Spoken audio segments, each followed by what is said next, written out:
written by Celine McCollum. Starting out, exploring nature was among Rachel Louise Cott's earliest and happiest memory. Born in 1907, she grew up on a large homestead in western Pennsylvania. Rachel was the youngest of the three children. As a young girl, she and her mother, Maria, spent many days wandering the lands and watching wildlife. Rachel also loved to read and was soon writing and illustrating her own picture books about birds and other animals.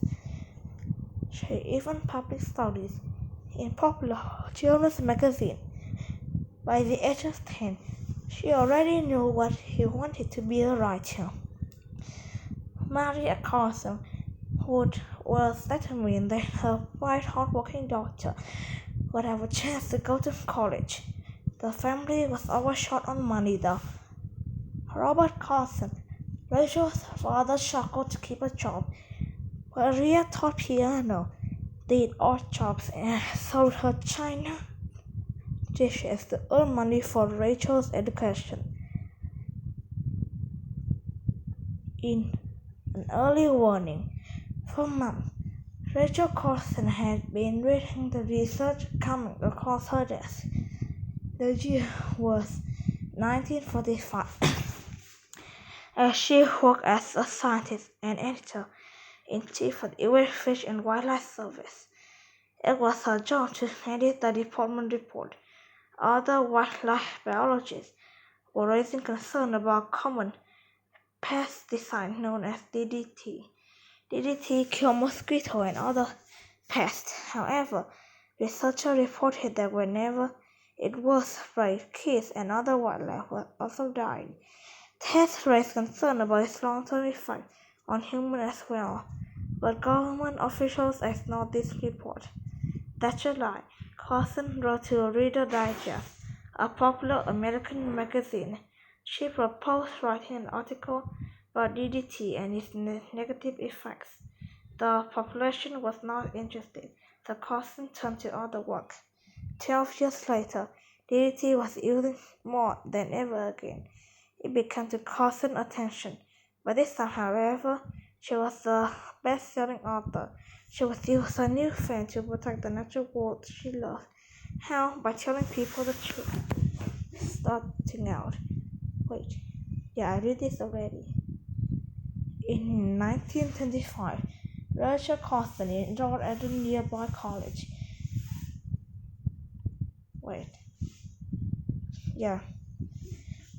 She arrived there planning to study English, but a biological course changed her life, and the professor became a mentor to Carson as well, as a lifelong friend. Carson switched her degree to zoology, the study of animal life, and excelled. She graduated with high honors in June 1929. As a teenage girl, Carson was fully in love with the sea through the books. The summer after graduation, she visited the ocean for the first time. She was invited to do research at a marine biology lab on the coast of Massachusetts. Once there, she did marine creatures up close in their natural habitat. For Carson, it was a summer of bliss surrounded by aquatic scientists. She later credited her time there as inspiration for her work. Carson had been already accepted at Johns Hopkins University in Baltimore, Maryland, for further studies in zoology. However, money problem continued to weigh on the family. Rachel's parents moved to Baltimore to live with her, working as a lab assistant. She became the family's main financial support, even as she continued her studies. In 1932, Carson completed her master's degree. She had hoped to go and get her doctorate, the highest degree possible, But 2 years later, she was forced to quit the program for financial reasons.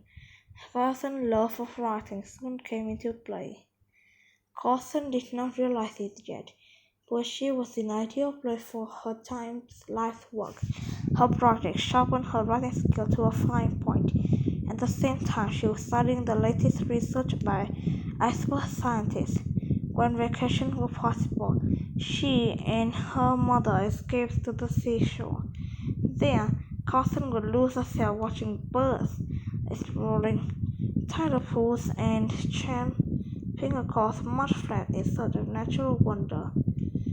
In 1951, Carson published The Sea Around Us. Like her previous title, it took readers on a voyage across the ocean, using clear yet graceful language. Experts and non-experts loved it, and critics praised it in glowing terms. This time, her book was a huge success. The Sea Around Us landed on New York Times bestseller list, where it stayed for 86 weeks. Carson won National Book Award for Nonfiction, as well as other important prizes. Her earnings allowed her to leave the FWS in 1952 to write full-time. She also built a cottage on the rock coast of Maine. There, the ocean was right outside her door. Carson had many other subjects she wished to write about. One in particular could turn out to be the most important work of all, a book that started a movement, the future of science and technology. Since right after World War II, scientists had released the power of atoms to create atomic bombs and a nuclear energy in medicine. Antibiotics was saving countless lives by killing infection. There seemed to be no challenge that science couldn't meet. Controlling destructive insects was one of those challenges. Pesticides such as DDT were the main weapon in this battle. Sharks would draw down neighborhood streets and spray chemicals over houses and gardens. Aircraft fell on forests and fields. One officer said there was nothing to worry about.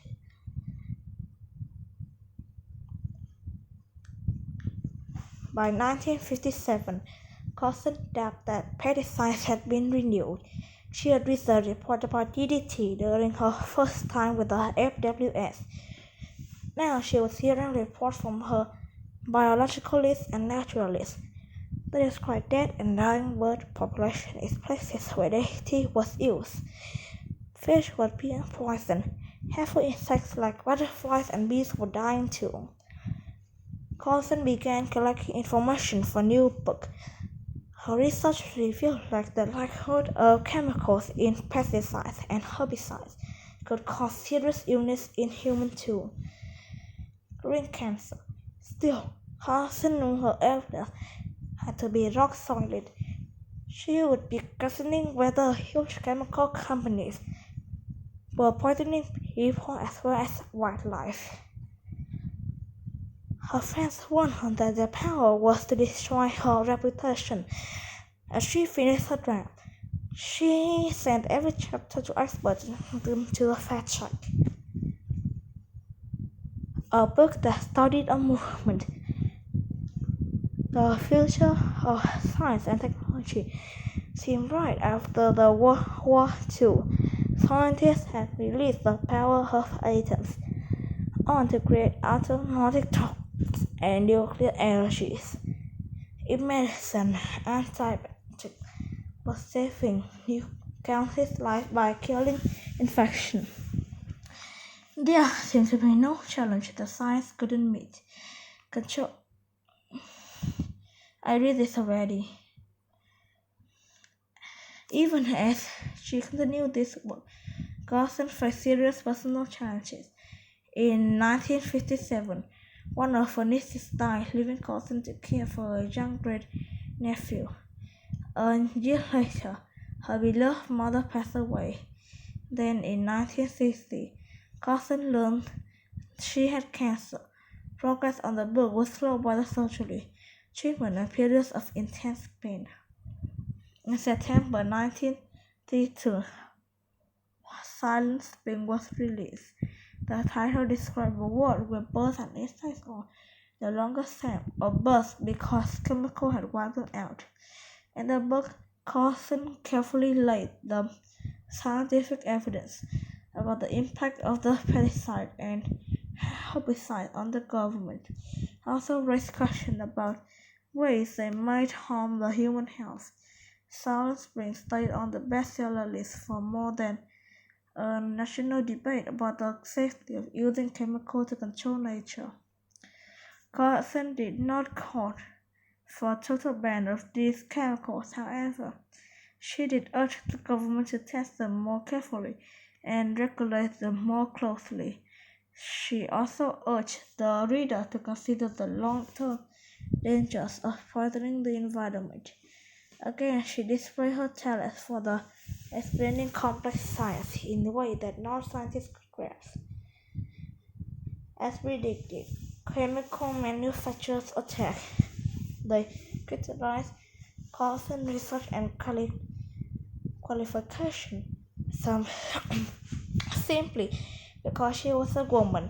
She was accused of being anti-businesses and nature fanatic. They said that they would rather see people starve than use alcohol to make sure that there was enough to eat.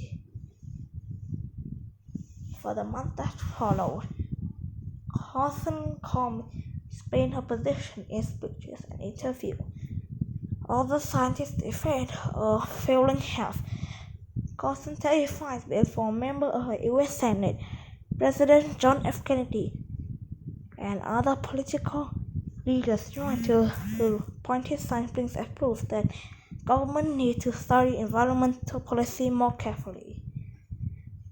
In the summer of 1963, Carson and her great-nephew returned to the coast of Maine for a much-needed break. Her cottage there was her favorite place in the world. It would be her last visit. A role model for today. Conservation. As Carson had no hand, Carson said in a 1963 speech, "There's no point in which they say our work is finished." She died next year, but her vision of protecting the natural world lived on. In fact, it took a life of its own.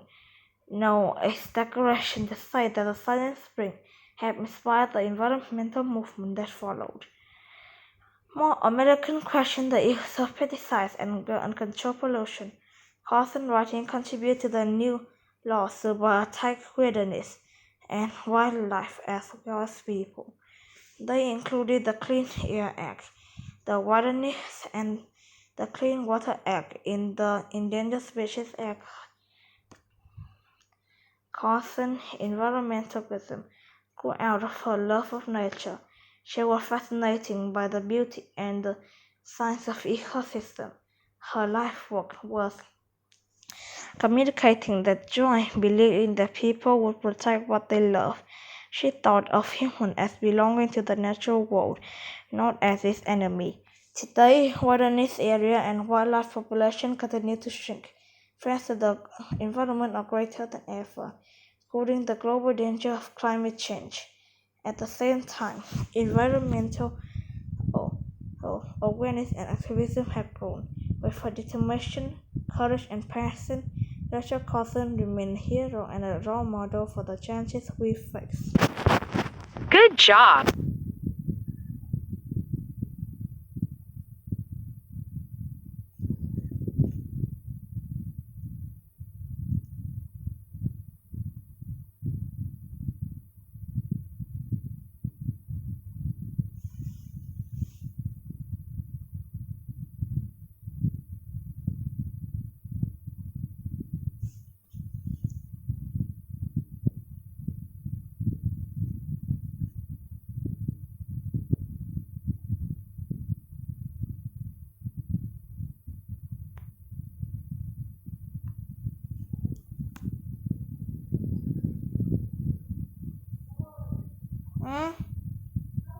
Hả? Trả lời câu hỏi.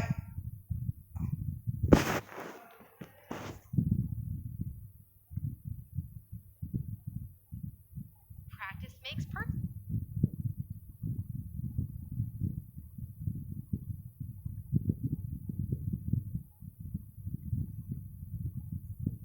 Practice makes perfect.